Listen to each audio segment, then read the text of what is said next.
فقد قال الله تعالى في كلامه المجيد وقرآنه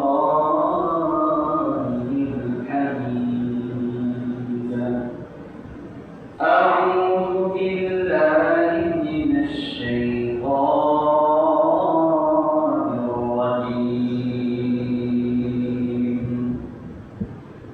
بسم الله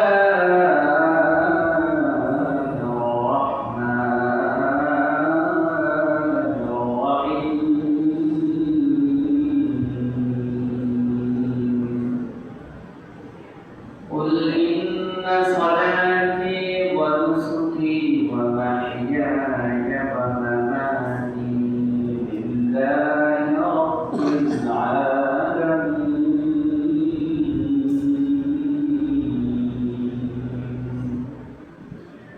بارك الله لنا ولكم في القرآن العظيم. اللهم صل على محمد وعلى آل محمد كما صليت على إبراهيم وعلى آل إبراهيم إنك حميد مجيد.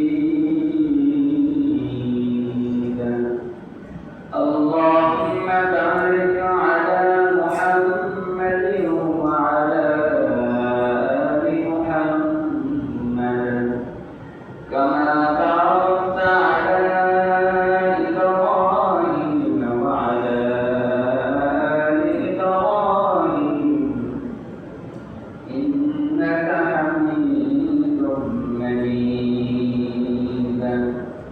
سبحانك لا علم لنا إلا ما علمتنا إنك أنت العليم الحكيم. قل إن صلاتي ونسكي ومحياي ومماتي لله رب العالمين. আল্লাহ তাআলা তার হাবিবকে বলতে শিখিয়ে দিলেন, ইন্না সালাতি ওয়া নুসুকি ওয়া মাহইয়ায়া ওয়া মামাতি। হে রাসূল, আপনি বলুন, আমার সালাত, আমার কুরবানি, আমার জীবন, আমার মরণ লিল্লাহি রাব্বিল আলামিন, পুরোটাই হলো আল্লাহ তাআলার জন্য। আমার সালাত, আমার কুরবানি, আমার জীবন এবং আমার মরণ প্রত্যেকটাই আল্লাহ তাআলার জন্য।